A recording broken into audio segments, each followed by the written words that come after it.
And welcome back here to another edition of Recruit Spotlight on Husker Online. Sean Callahan, Steve Sipple. It's been a lot of fun bringing you these interviews. And once again, Recruit Spotlight brought to you by Tanner's Sports Bar and Grill and Tavern 180, 30th and Yankee Hill Road here in Lincoln.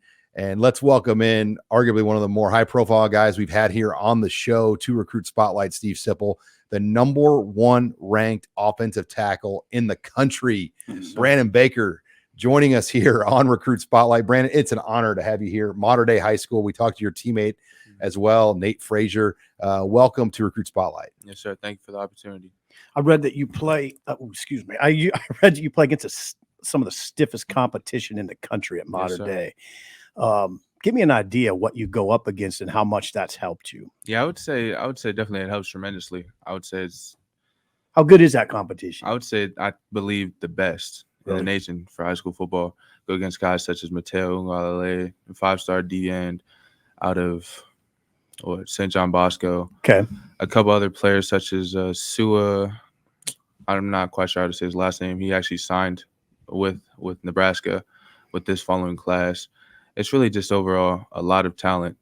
The year previous, guys such as Hero, I'm not really quite sure how to say his last name as well, but 4-star D lineman who now attends Ohio State, Mason Graham, also played against him my sophomore year, a freshman All-American at Michigan. Mm-hmm. Guys that I played against as well on my own team, Rajon Davis, who attends USC, David Bailey, who also was a freshman All-American. So guys like that really do help improve your game tremendously.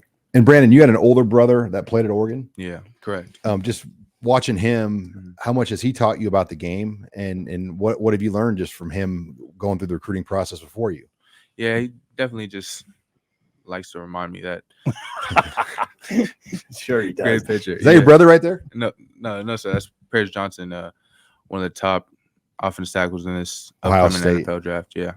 My brother, though, he's taught me that, it definitely all starts up front. That, the battle starts with your hands and your feet. And that's really just take my time and, when the time's right, I'll feel it. Oregon obviously has made a strong impression on you as a program. Mm-hmm. What is it about that program that impresses you? What are the elements? Yeah, I'd say Dan Lanning, he's definitely brought a new energy, a new feel to the University of Oregon. They have a new aroma, I would say, a culture that he's bringing. Obviously he won with Georgia as the defense coordinator, a national championship. So with that, he brings a lot of experience, and I'm really just excited to see how guys kind of follow that. I know last year they kind of didn't finish the way that they would like. Very excited to see how they pick that up this year. You're here at Nebraska, and I think nationally it was a surprise that you came out here. I mean, it wasn't really on the radar a lot of places. Yeah. What brought you to Nebraska? What have you learned about this program? And you're obviously going to be around Saturday, I think, for their practice too. But what have you learned just in one day around Nebraska football? I would say just the environment. Coach Rule, he's definitely brought a very strategic, I would say, very intentional staff around him. Just wanting to develop young men. That's definitely something unique about him. Obviously, coming from the National Football League, something that you don't see much in that.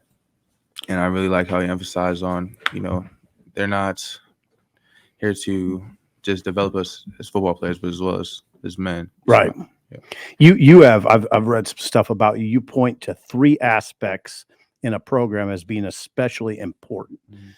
Number 1, family environment. Yeah. Number 2, education. And number 3, development as a player. Correct. When you think about family environment, how do you measure it? I mean, what kind of things are you looking for this weekend? Yeah, I would just say how the staff gels together. Really, I know a lot of places and programs and whatnot have new staffs, so that's definitely something important to keep in mind. It's just how the staff gels. I would say this staff gels really well. Honestly, one of the best I've seen thus far.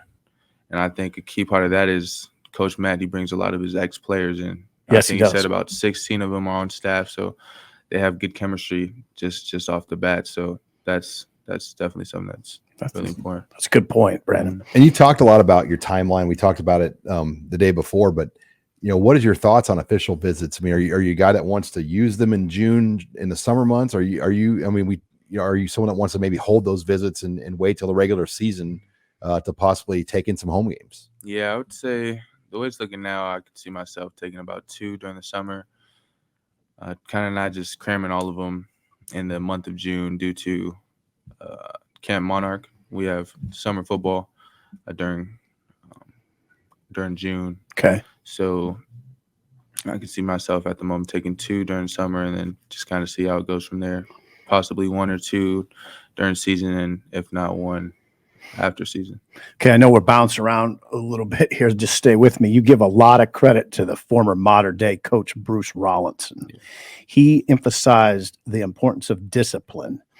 In what ways has that impacted you, just that? And in what ways has Coach Rollinson, other ways has Coach Rollinson impacted you? Yeah, he's overall just a tremendous leader. Leads by example, has a rich history at modern day, coached plenty of guys. Really just likes to emphasize all the small things and hard work and staying consistent and doing hard work. That's something that I believe separates us.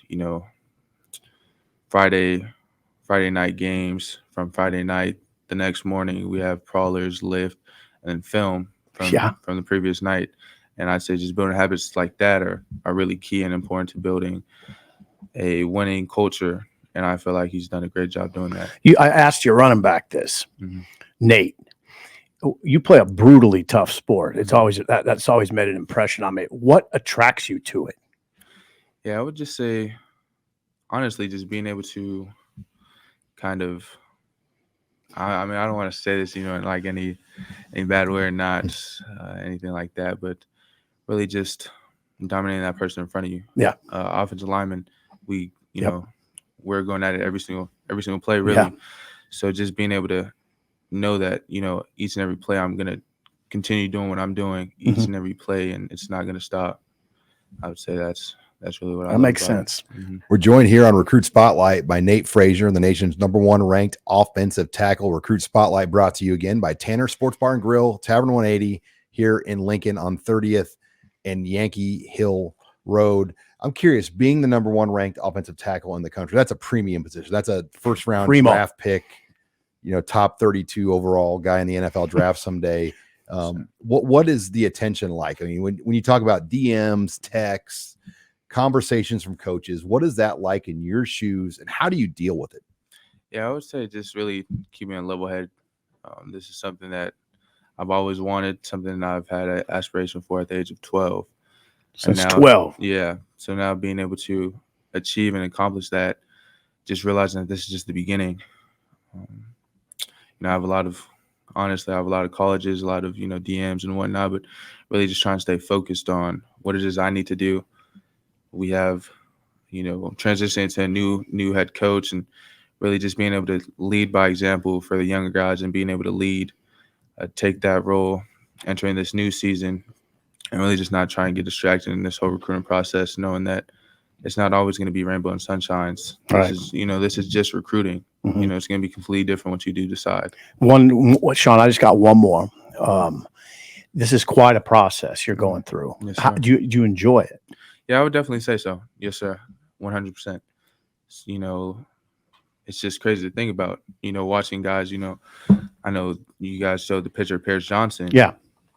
And he was the #1 offensive tackle in 2020. Okay. Was in the 8th grade. Sitting there watching guys as Paris Johnson, on Instagram, on overtime, like, man, this dude's like a monster. Sitting there watching guys like that, just to be in that same position that he was in, and it's just crazy to think that,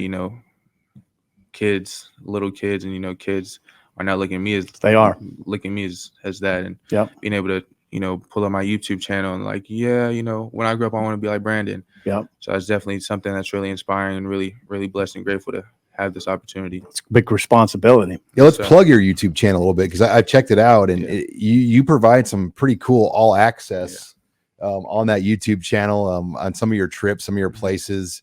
Were you saying one school didn't want you to show? I mean, some schools like to keep some of their visit things under wraps. Yeah, some of their tactics. I mean, I guess you could say tactics, but yeah. But what I mean, how much fun do you have doing that? It's really fun. Definitely something different and unique. Something for sure that needs to get, something that you need to get used to. Just the beginning, my dad kind of started YouTube about a year or two ago. So he's been doing this thing for a while and has been encouraging me since about 13, 14 to, start doing these things such as, writing stuff down. There's your channel. Yes, sir. Oh, cool. Yeah, making content and really something I've kind of just been pushing off. So he's definitely been helping me a lot with that and kind of giving me advice and whatnot. And he's definitely a key part to what it is I'm building. He's, recording them and editing them. As we wrap it up here, what's next? You're in Lincoln. Mm-hmm. What are the next 2 or 3 kind of things on the calendar as far as visits go? Yeah, I would say there's definitely a couple schools I would love to get to in Georgia, Michigan, Tennessee, Texas, Oregon, and really, who knows, maybe come back to Nebraska. I was able to see the new facility, so really excited to, get back and check those out. Definitely something. Has anybody talked to you about the spring game? I know, sir. No. April 22. April 22nd. I think they'll probably get 60,000. You come back, we'll get you up here again. For sure. We've enjoyed it's your story is very unique. Yeah. Just Yes, your sir. path, and we're looking forward to kind of following what's next, because obviously you're one of the most talented offensive linemen in the recruiting ranks right now. Yes, sir. Thank you. All right. Thanks again to Thank you, Brandon Baker. Thank you. For joining us here on Recruit Spotlight. Once again, Recruit Spotlight brought to you by Tanner Sports Bar and Grill, Tavern 180, 30th and Yankee Hill Road. For Steve Sipple, I'm Sean Callahan.